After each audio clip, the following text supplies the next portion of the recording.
Hey YouTube, it is Bria Nikole, and I am finally, I think, starting my channel.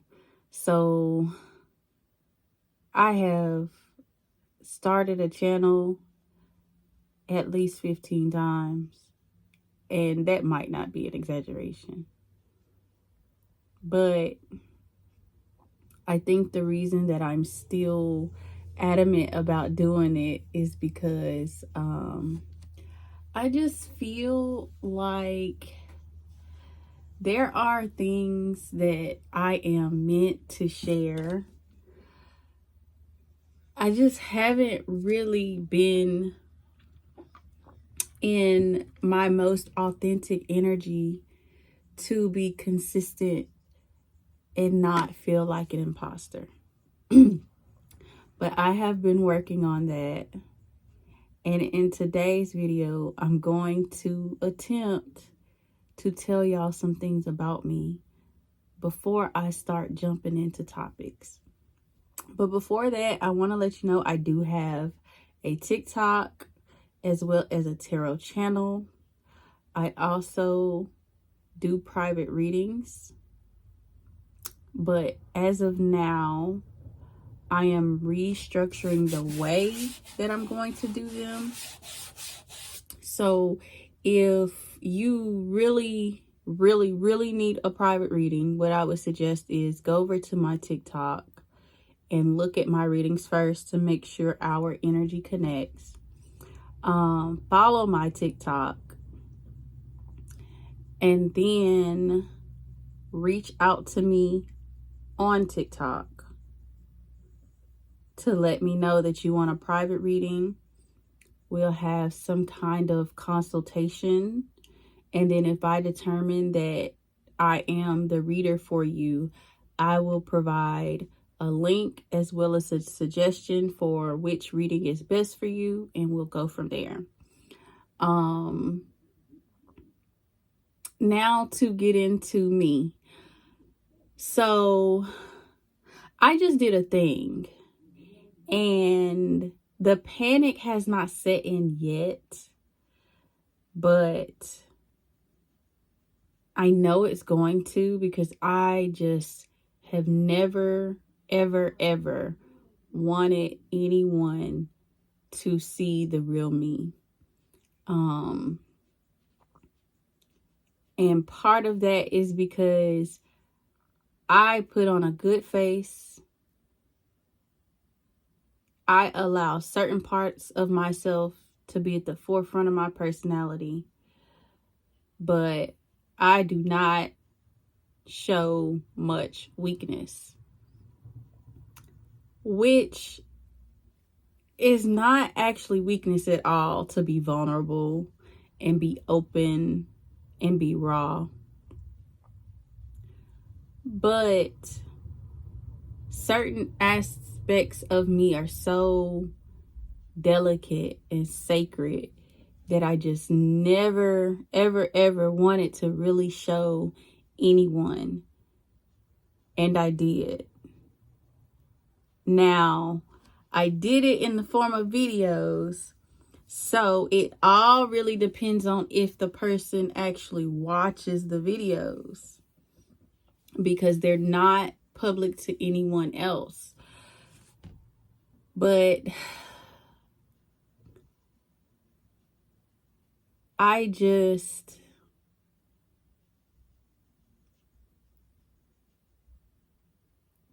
hope I get proven wrong that it's never a good idea to open myself up. Because I really want my presence to be authentic as a reader, as a mother, as a, I guess, content creator. Every title that I hold in this life, I really want to show up as my most authentic self. But I just fear that I'm always going to have to be on guard. And I hate that for me. With that being said, though, for people who don't know me, because I am going to share this on Facebook, I will always, always, always try. I am not a quitter. I've gotten close to quitting in many different ways. I am not a quitter. And I hope, however anything turns out, that in the least I can inspire somebody. Sorry. I hope that in the least I can inspire somebody. All I really want in my heart is to help and add to this world. And I really, really, really hope I do.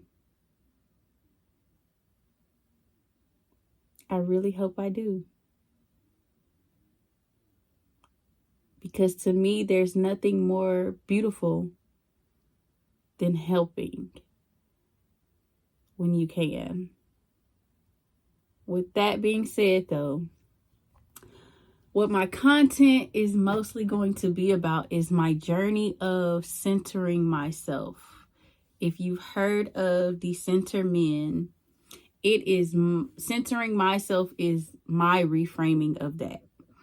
Because what I have realized is the concept of decentering men is flawed. And I had a conversation with someone one day where I was telling him the whole goal of decentering men is not to just write men off. It's just to redirect our energy back into ourselves.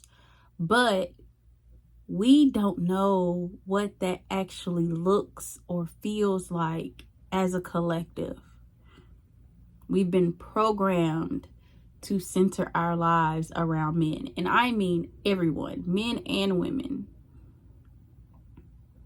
So the concept of decenter men is not only flawed, but it's new.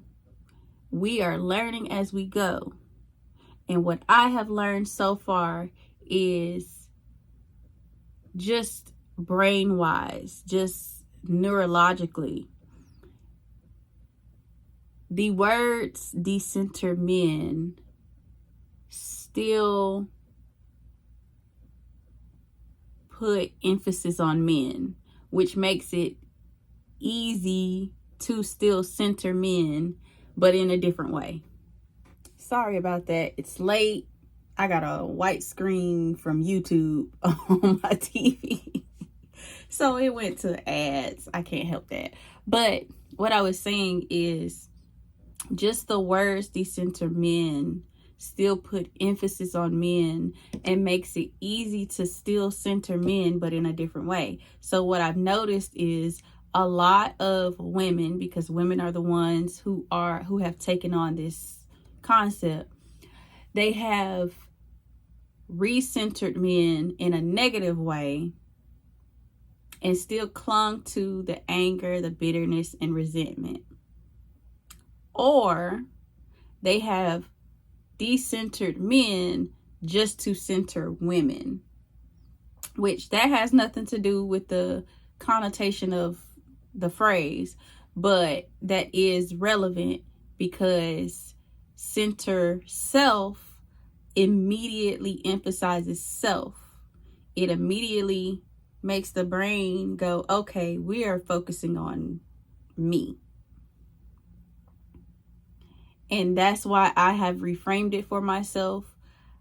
I'm going to share my journey with that. I did say a little bit on my TikTok about it. I think it was my TikTok. And I will let you guys know. It is easier, in my opinion, to recenter men in a negative way or turn around and center women than it is to center self. Because what I have learned from centering myself is that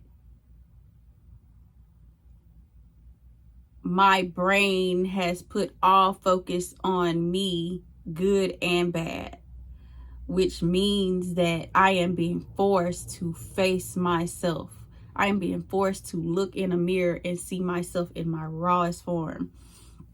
And it has led me to a place of honestly doing things I never thought I would do. Like opening up to somebody in the form of videos. But also it has led me to grow up.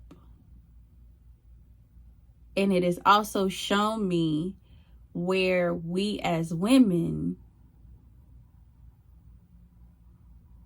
are hindering ourselves. So I am definitely going to run with this idea of center self, but I'm going to focus on my journey being an example rather than trying to teach it, if that makes sense. Like, I'm not going to tell anybody else what their journey should look like, because like I said, this is new to us.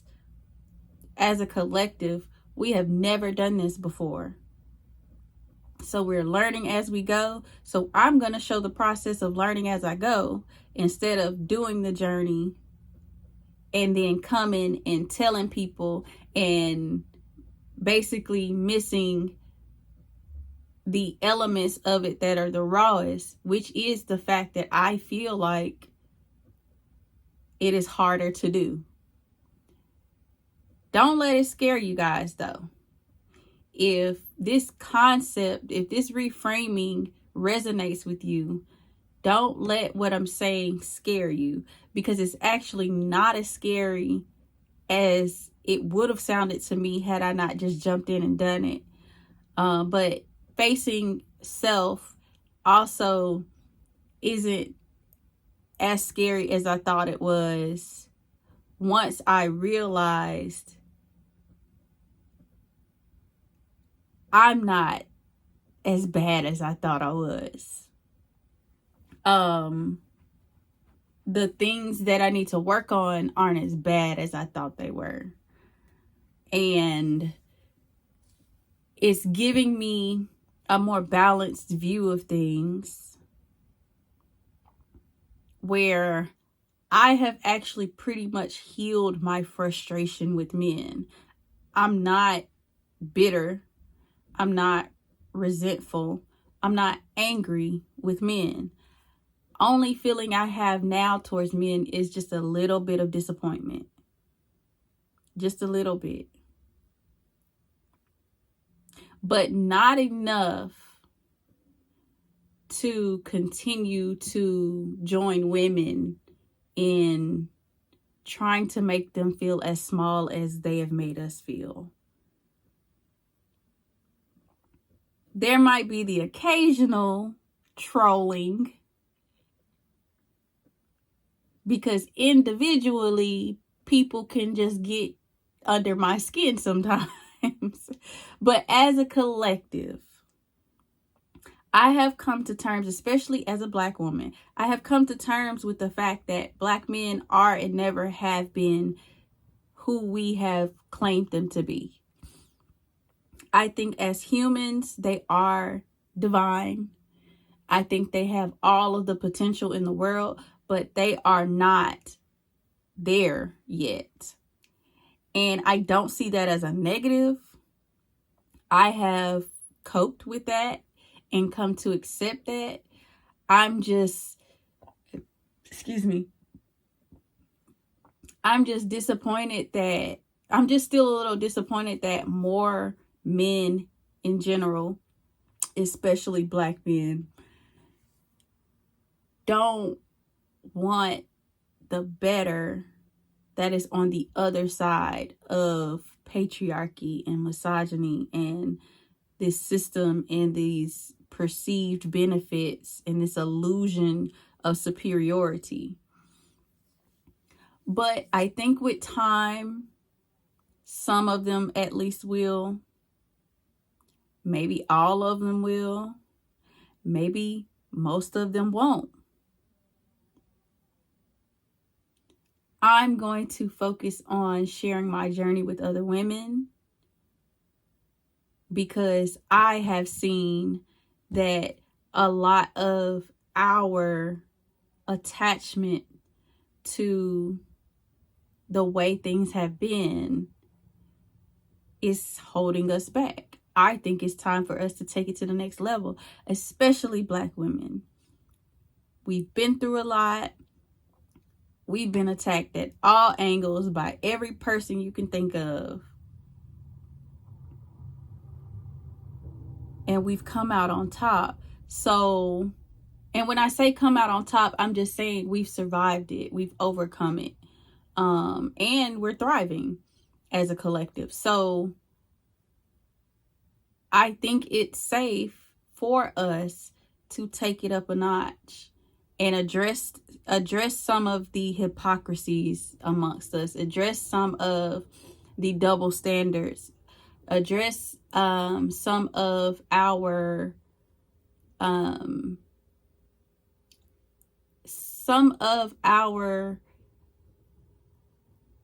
adoption of the oppressor's mindset, because there are women who beat down, who punch down, just like people punch down on us. There are women who use oppression as an excuse to be crappy. And then there's also women who are actually the decent ones, or the best of the best, the cream of the crop, that can still do more, that can still heal more, that can still balance their ideologies more, etc. None of us are perfect is the point that I'm trying to make.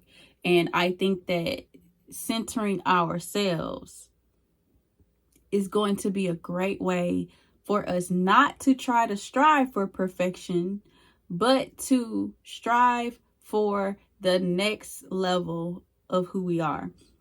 So to close this video, here's what I'm going to say. My journey is not going to be everybody else's journey. My focus is going to be where I relate the most, which is Black women. But any and every person, in my opinion, can benefit from whatever it is I decide to put out. If you want to, if there's something I say, if there's an experience I have, whatever it may be, I just want to encourage you, Black, white, Hispanic, Asian, Indigenous, male, female, any gender, sexuality, any income level, tax bracket. I can't think of any other classifications right now. I want all of you to be open. I want all of you to really be able to accept that this system isn't working for us, and that this is just one of many ideas that we can try. And I'm going to be trying it in real time. So that's where I'm going to end this video, you guys. I will have the link to all of my social media down below. I love y'all. Be good to one another. But most importantly, be good to yourselves. Put yourself first. Mwah.